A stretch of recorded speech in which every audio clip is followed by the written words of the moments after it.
executive leaders are exponentially challenged today more than ever before. And this is not just related to COVID or the post-pandemic, but really, I mean, you look at any angle, organization complexity, the dismantlement of the line organization in large corporate, where you have to work through the matrix and what have you.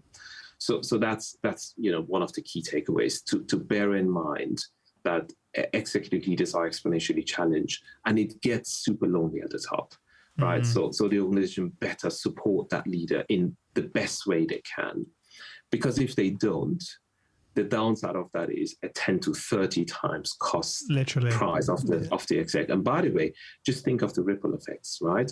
Think of lower engagement levels. Think of your sales and customer service agents not really being motivated to really go all in as they were maybe doing before. And so in a nutshell, we do know what works. In my book, I talk about 7 key interventions, scientifically proven interventions that help the executive leader transition. And therefore, success is not a matter of, I got unlucky and I'm part of the 40% club, or I got lucky and I'm part of the 60% club. But success is something that is plannable and repeatable.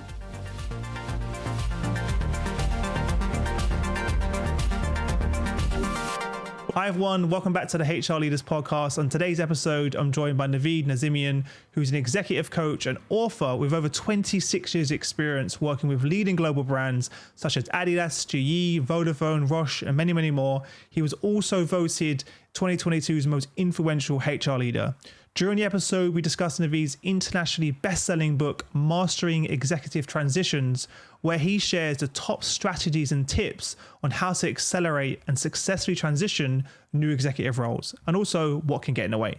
As always, before we jump into the video, make sure you hit the subscribe button, turn on the notification bell, and follow on your favorite podcast platform. With that being said, let's jump in. Navid, welcome to the show. How are you, my friend? Thank you very much, Chris. Very much looking forward to this, and I'm super excited to talk about my most passionate topic, executive transitions. So you finally left the world of HR. You've retired now. You had enough of being a HR executive. You left us. I have indeed. And let me also say that I had the most amazing 20 years working for the function that I truly, truly love. And yet I really feel ready to do what I have been doing on the side as a passion, more full time. And so, yes, that's true. And for those that aren't aware, you've whilst being a HR executive for amazing companies like, Adidas, GE, many, many others, you've had the coaching on the side most of the time, right? What was the moment that you said, okay, now's the time to do that full time? Was there like an aha moment, or did you, how do you decide when to leave? Yes. So the coaching has been going on for roughly 10 years on the side, always with permission from my employers, I shall say. So I always felt that being transparent about it is a good thing. And the employers usually share the view that, what I gain as a coach from an outside-in perspective is beneficial to the company, and vice versa. Because I am a corporate leader, because I am an HR exec myself, I can also bring that to the coaching conversations that I have with other clients. But I think the kind of game changer for me was when I started to kind of move up the coaching ladder in terms of seniority of clients. So I've been coaching group CEOs, group CFOs, global CHROs, and this is where I really felt that I've matured enough as a coach, always on the side, that I could really go all in and really dedicate my time more full time to this cause, rather than doing the HR job as a main gig and kind of doing, less than a handful of coaching clients at any point in time. Yeah. It's kind of like there's only so far you can do it when you do it, only so far you can go when you do it part time. There becomes a moment where you kind of got to go all in. And I experienced that with HR leaders. I kind of built it on the side, but Shane and I realized at some point we have to go all in in order to really grow it as well. So super happy for you. So congratulations, first and foremost. Thank you very much. When did the book come into mind? Mastering Executive Transitions. How long was you working on the book? How did that come to life? Yes. So let me give away a little secret here, Chris. When I thought of the book, I thought of it to be a year-long project. what's the big deal? I mean, I'm writing about a topic that I have a lot of passion for. I feel quite knowledgeable about. And so, let me just finish it off in a year's time. And little did I know that it would take me 7 years from start to finish. 7 years. Wow. To give birth to this book. Yeah. But hey, it just, some processes just take their time. Sure. And book writing is one of those. I had to learn the hard way. Did you have to go back at certain points? Because like what you wrote on year one surely changed in perspective, perhaps, and insights and research on year 7. Did you have to rewrite a lot along the way, if that makes sense? Well, so let me put it this way. I didn't really write so much. And so this is part of the reason it took me 7 years. I mean, you get into things like writer's blockade and all sorts of different issues, but it wasn't really much of outdated kind of research, but it was really, I mean, in order to write an article, you need an idea or a thought, and then you can go. But if you want to produce a book that's comprehensive and, there is some sort of an alignment of how this becomes a book, it's a much bigger undertaking. So I clearly underestimated that. I mean, even after 6 years, I had been writing roughly 60 pages, which really isn't much. But the last year was really the game-changing year for me. And that the year I really gave it all I had. And the book became an actual book. Cool. And it's just become an international bestseller. So congrats on that as well. Thank you very much. Pretty an amazing achievement to do that. But for people listening, what is the book about and who's it for? Yes. So the title of the book is Mastering Executive Transitions, the Definitive Guide. It says on the tin what the book is all about. Think of my book as the first 90 days for the executive leadership. It's a very popular book. The first 90 days has sold 1.6 million copies. It's written for anyone and everyone. If you're a first-time manager, you can buy the book and benefit from it. I just find that at the executive level, none of the principles of the first 90 days applies. And therefore, my ambition was to write something that really speaks to the executive mind and the executive dynamics that take place at that level. Interesting. This is interesting that you say that none of those apply. Yes. And you think that's because of the way that what it means to be a leader has also dramatically shifted, even more so in the last 2 years of what we've had behind us, what it means to be a leader and a manager. Yes. I mean, first off, I acknowledge anyone that's been trying to improve the onboarding and transition space. And Michael Watkins, the author of the first 90 days, is one of those. I hold him in high regards. But if I were to point out a few things why my book is very different than that one, the first one is the idea of, any executive leader to transition successfully in a 90-day period is a myth. And so it takes like six to 12 months. Exactly. So the double diamond framework that I introduced in my book for transitioning executives is a 12 to 18 months journey. Oh, is it? Okay, cool. And so the first 90 days is one of the 7 phases I actually apply to my book. So that's just to put it out there. You see how the horizon and the time frame differs from the idea of you start on day 1 and you're done after 90 days. That's just one idea. But the second thing is what's written for anyone and everyone cannot really be suitable for the C-suite. And so that's the other distinction, which is, if you're a first-time manager, I loved reading the first 90 days. Back in 2008, someone gifted that to me. And I thought, I think I got gifted that book too as well. Yes. But boy, if I were to try any of that with any of my transition coaching clients, it would be a very short engagement. So yeah. What would you say is like obviously you've done so much research. What would you say is the common mistakes that you see organizations make? Yes. Well, I mean, there are mistakes made by the executive, the organization, and the wider stakeholders. So we can take. Let's do all 3 of them. Let's go through. Okay. All right. So the first thing is that most executive leaders go through the first transition without any professional or qualified support. It's, I use the analogy of when I joined Adidas, the sporting goods company. You had 14 different clubs to choose from as an employee. And I went for the running club because I was a hobby runner. And the first thing they did with me was an exercise, like a test, to determine what is my fitness level and what is my running capability. And then I was assigned to a group. Oh, great. And the first interaction I had with the leader of the group, who was a medical doctor, a nutritionist, he said, look, you have been assigned to this group because this is your capability level and so on.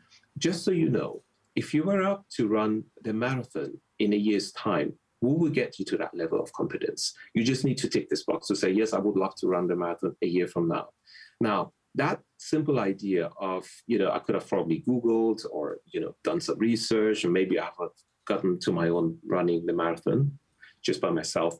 But how much more better and effective and skilled it would be if someone who's helped hundreds of others achieve the same were to work with me to help me achieve the same. So I think one of the first mistakes that I see executives are making is they don't have really any framework, any preparation or anything. They just try to wing it.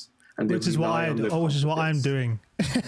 Well, it's what I did in my coach's test at Elton, and for the first nearly 5 years of running the business, I was winging it until Chester became my coach, and immediately I started to see some improvements and some gaps, and had someone who's been there and done it with hundreds of the world's top CEO leaders that really helped me get to the next level, or even just realize what I'm even doing, to be honest. Because, when I started the company, I didn't think about what it means to be a founder and CEO, if I'm being honest. Maybe, and that was very naive to think that, my skill set as a sales director was going to fully transition to being a CEO and a founder.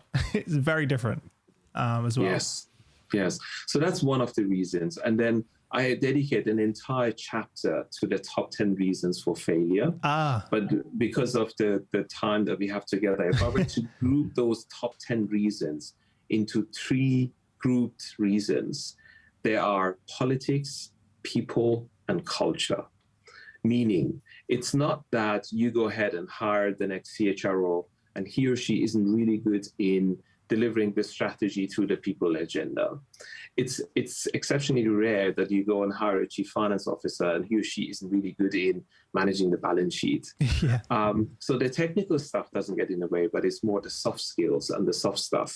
And again, that's another blind spot sometimes for the very competent executive who has been, going through success to success, and they just inherently assume that they are going to be successful no matter what the circumstance. And as we know, Chris, 40% of all executive transitions are a failure. 4 out of 10 executive leaders do not make it. And I've got 5 independent studies that all come to the same conclusion. Wow. It's shocking. It's pretty, I didn't realize it was that much as well. And it's interesting how most of those 3 areas that you mentioned are mainly soft skills, as opposed to hard skills, or which we now like to refer to as power skills.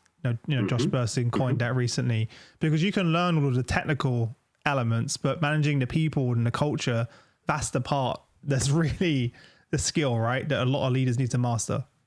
Exactly. And I can speak to the 40% failure rates in a minute, but if I were to come back as to what is it that the organizations could do or are not doing enough of that could help the executives in transition, I think that it's fair to say that between 8.5 to 9 out of 10 companies get these basic elements right.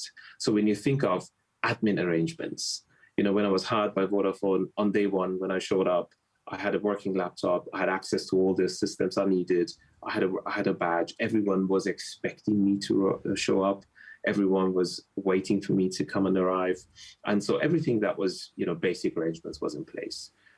We had a business orientation. We call it the perfect day one at Vodafone. So once a month, there's a general onboarding orientation day for all the new joiners during that month or the months prior.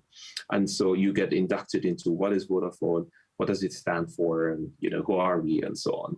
And then the last part is the legal and procedural formalities. So this is your legal compliance training, and it was quite detailed for Vodafone because it's a sensitive industry, and so you need to go through more background checks before you actually join, and so on. So that's done by most organizations, in a very good way. And by the way, that applies to the entire organization, so everyone will get that. when we look at the executive level leadership, I think a lot of organizations are falling short of catering towards their needs. There was a famous study that I cite in my book, conducted by Egon Zehnder, when they interviewed CEOs that were new in role. And they said, self-assessment, what was your onboarding and transition like? And 70%, 7 out of 10 CEOs said, I didn't have one. Or I had one that was underwhelming or completely underwhelming. So that brings us to what are the so-called higher value activities that the organizations could provide to the executives in transition. So the first one is, and only 50% of companies get that right, it's 52%, aligning expectations with line managers and teams. This is, you will not believe it, Chris, part of the year-long engagement that I work with transition clients on is conduct 360 interviews on their behalf. So if it's, and I'm working with 4 CEOs as we speak, I go around and speak to the chairman or the chairwoman of the board. I speak to some of their peers and so on. And I ask them very simple questions. And you would be amazed sometimes how widely distributed those expectations are. And oftentimes, even at the board level, not necessarily aligned. So that's one of the higher value activities the organization can support the executive in transition with.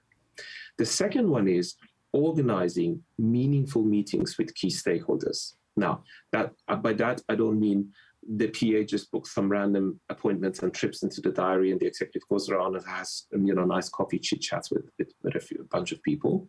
But it's really, has the organization invested a little bit of time and energy in mapping the stakeholder landscape as per the position, right? And when I say stakeholder landscape, that includes external stakeholders. It could be governmental organizations, it could be NGOs, it could be investors, shareholders, and the like. So, would you include clients in that as well? Would you include clients? Yes, clients, customers, yes, key accounts, yes, all of that. Okay. And so in order to do that, you can't leave that to the PA of the exec, but you have to have some support, typically within HR or in the business support function, to allow for the executive. And of course, I will then do the full thing with the exec anyway, but that will give us a good starting point. And last but not least, facilitating cultural familiarization. Again, in my book, I speak about spectacularly failed CEOs who didn't transition successfully because they are part of the 40% failure rate.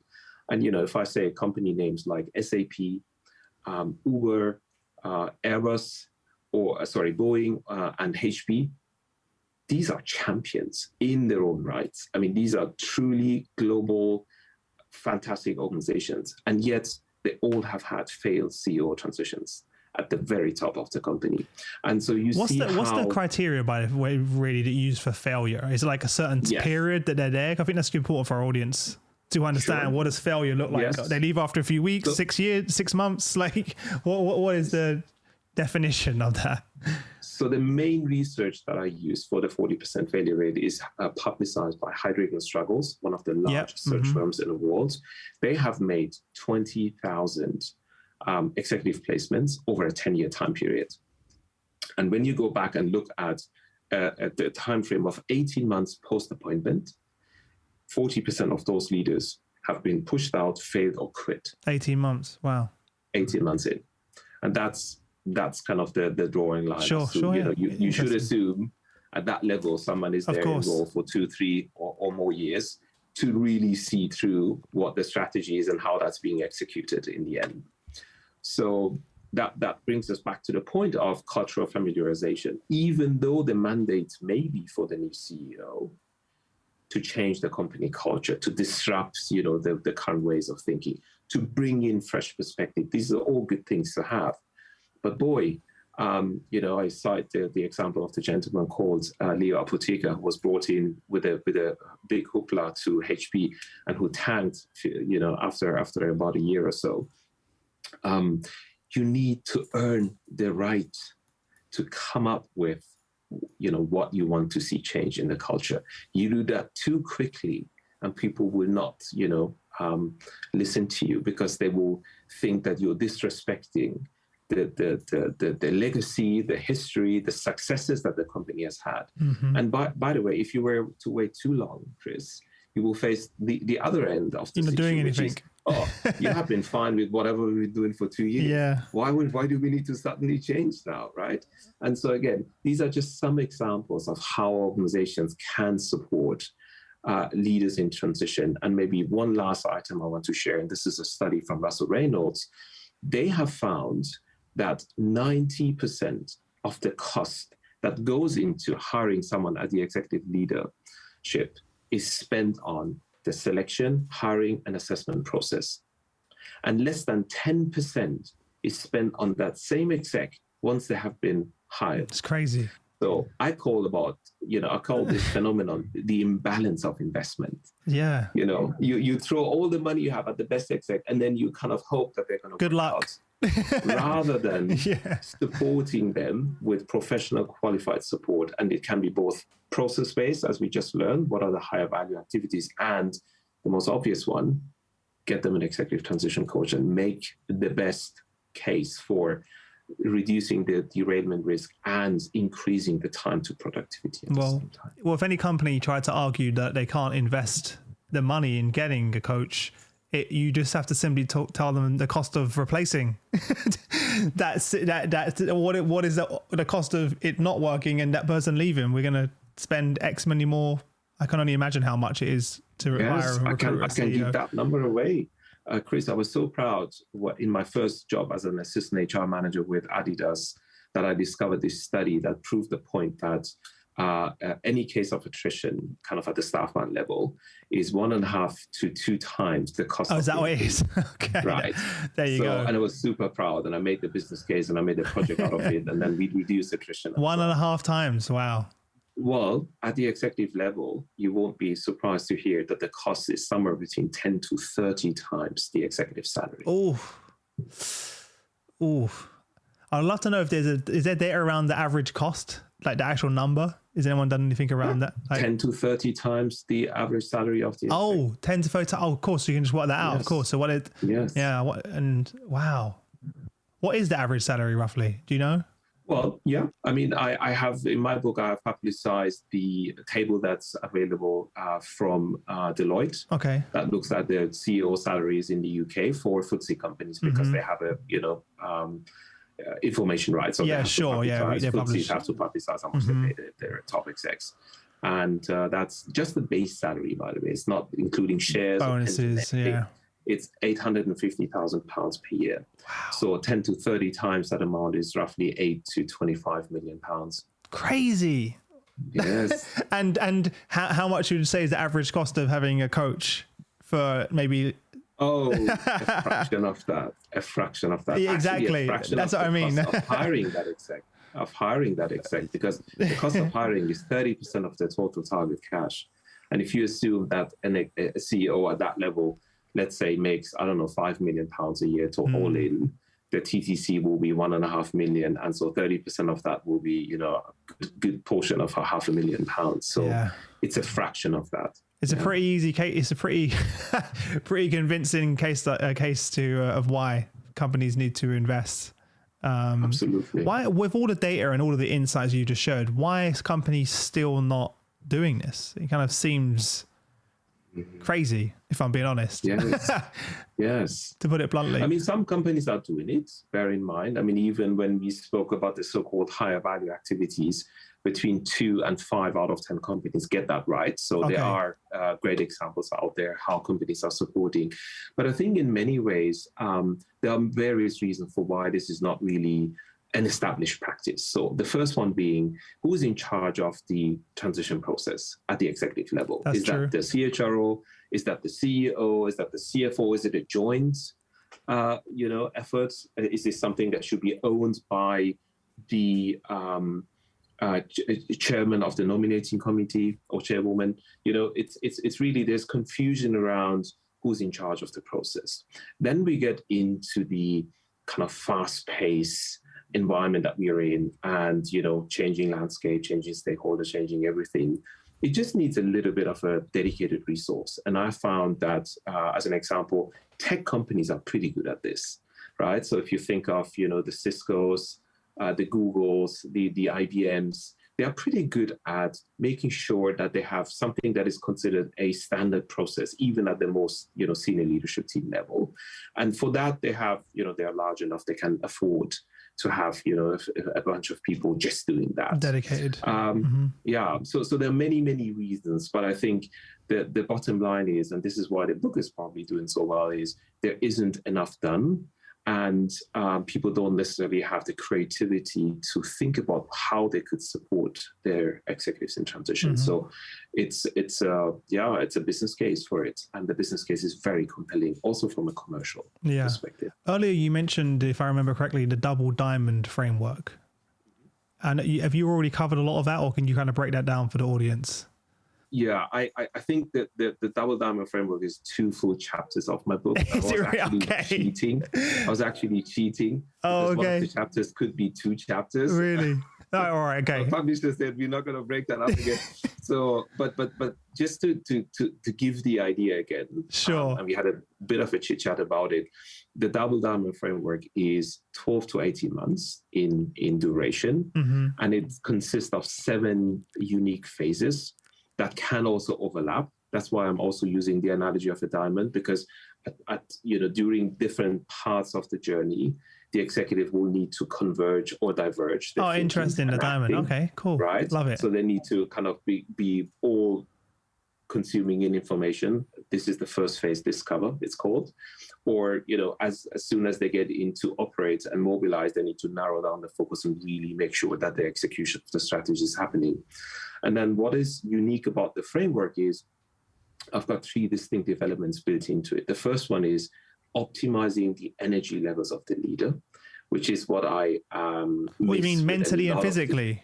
Yes. Oh, great. Yes, which is something I miss with a lot of the different frameworks that are out there, because they all speak to the mind of the exec. And let's face it, executives are pretty good in their head already. And that's why they're there in the first one.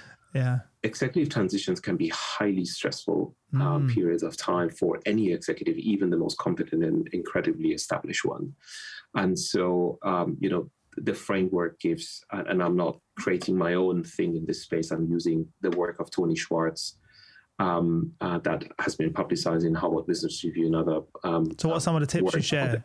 What are some of the tips you share when it comes to that part? So essentially what you do is you nourish 4 different elements of your being that ultimately, pay a dividend on the optimizing the energy level. So that's just one of the 3 aspects I wanted to mention. The second aspect I want to mention is that the framework suggests that you can accelerate and de-risk your transition by working with a qualified coach. So again, don't think of it as a nice to have. Think of it as an integral part of this. And then the third part that is the heart or the core of the Double Diamond Framework is phase 7, and that's called develop.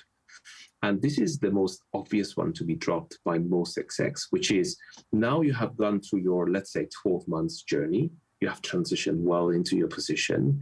You have finished your first cycle of performance in the organization as well, both as an individual and as a whoever you are. Now let's sit down and reflect on what were the things that you were expecting and that were happening as you were expecting them? What were things that were a surprise to you? And what were things that you actually learned as a result of the mistakes and the surprises you came across? And now let's capture those.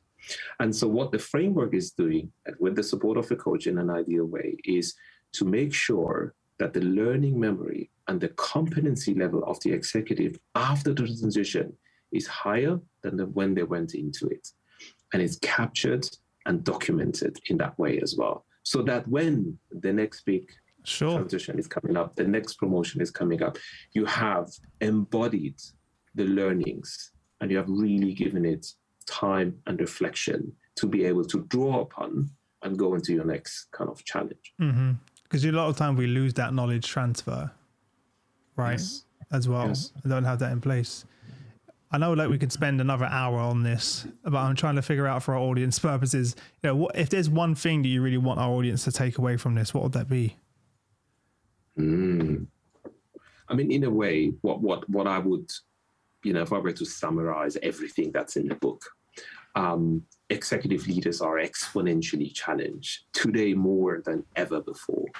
And this is not just related to COVID or the post-pandemic, but really, I mean, you look at any angle, organization complexity, the dismantlement of the line organization in large corporates, where you have to work through the matrix and what have you. So that's one of the key takeaways to bear in mind that executive leaders are exponentially challenged, and it gets super lonely at the top, right? So the organization better support that leader in the best way they can, because if they don't, the downside of that is a 10 to 30 times cost price of the exec. And by the way, just think of the ripple effects, right? Think of lower engagement levels. Think of your sales and customer service agents not really being motivated to really go all in as they were maybe doing before. And so in a nutshell, we do know what works. In my book, I talk about 7 key interventions, scientifically proven interventions that help the executive leader transition. And therefore, success is not a matter of, I got unlucky and I'm part of the 40% club, or I got lucky and I'm part of the 60% club. But success is something that is plannable and repeatable. And so that's how I would maybe recap all the wisdom that I have got on 242 pages in my book. People have to grab the book to learn more, right? We can't give it all away for everyone on the show. They've got to grab the book otherwise. What would you say was the biggest learning for you personally during this whole research, to writing the book? What did you learn the most? What was your key takeaway? Yes. I mean, I had my own surprises along the way. Yeah. And, if I share an anecdote here with you and the audience, I delayed the launch of my book because I got hold of a brand new study. It was done by DDI. It's called the Executive Transition Study. They publish that every couple of years. And I got lucky because in 2021, that was published as well. And the big surprise for me was, the study asked for the demographics right away, as any good study should do. Are you male, female? Are you, what is your age bracket? What is your level of leadership? This, that, and the other. And what the study found as a surprising kind of effect was that even the companies that have the support built into the executive leadership support mechanism have a gender gap when it comes to executive transition support. So this is surprising because you can eliminate any gender gap by making sure it's part of the process. But what these companies have not done is to make that common for everyone at that level. Sure. But they leave it up to the negotiation of the executive. And guess what? The male executives are much more forward-coming and saying, I want this, I want that, and by the way, I want the executive transition coach as well. Whereas some of the female execs at the same level, in the same organization, are a little more careful about coming forward and asking for all this kind of support and so on. So again, that was a surprising data point for me to find out that even when there is good intent, if you don't make it baked into the process so it's available to everyone, you will ultimately suffer a gender gap as a result of that. So that was one of the kind of surprising findings. Yeah. Listen, before I let you go, where can people reach you? Because I'm super excited to have, and you're already working with a lot of our clients and partners and listeners already as well. But if people want to reach out to you, where can they connect with you? And also, where can they grab a copy of the book? Yes. So I live and breathe LinkedIn. So Navid Nazemian, and there is Me too. My profile there, and I engage with anyone that is interested in an exchange. So I think that's the best place to go to. The book is available everywhere you can buy books from. So whether it's Amazon, whether it's Apple Books, anywhere you can buy books from, the book is available. If people are interested to buy the book, the paperback version of the book also gives them something that I consider to be super valuable. This is what I missed with the first 90 days, which is I had to create my own crappy Excel spreadsheet to try to put what is in the book somehow into practice. But if people were to buy the paper version of the book, they also get the executive companion guide, which is the workbook of my book. Nice. So somebody wanted to use the wisdom that's in the book for themselves or for the executive leader in transition. If they're an HR person, they can actually use the guidebook to the book as well. So I wanted to have a practical element to it. Amazing. Well. It was like a digital guidebook that you can through a link. Yes, nice. Yes, it's a 31-page document that is absolutely amazing. Wonderful. It's like an editable PDF. Yes. Perfect. So at least, again, for everyone listening, we're always asking for actionable things that they can take away and use. This is a perfect example of that. So make sure you grab a copy of the book. And for everyone listening, those links are below. So there'll be a link to connect with Navid, LinkedIn, the Amazon link, all of the links will be in the description. So whether you're listening or you're watching, make sure you click the links below and grab a copy. But honestly, I'm so happy for you. We've spoke for so many years, and clearly you found your purpose and your passion, and you're pursuing it. So really happy for you. Congratulations again with the success of the book, and look forward to seeing your continued success. Thank you so much. Thank you, Chris. I really appreciate what you and your team are doing for the HR community. I have been a loyal fan for years, and I really, really enjoy listening to the podcast, listening to the various perspectives of HR leaders. Whilst I may have left HR as an active, you're not left. You're still here. I am very much involved in it, and I really, want to thank you for giving me an opportunity to speak to the topic that I feel most passionate about. No, I love it. This is exactly why I do this show, right? To share great minds and great insights, and so we can all raise the bar together. So I appreciate you, and good luck with everything. And I'll see you again soon. Thanks a lot. Thank you so much. All the best.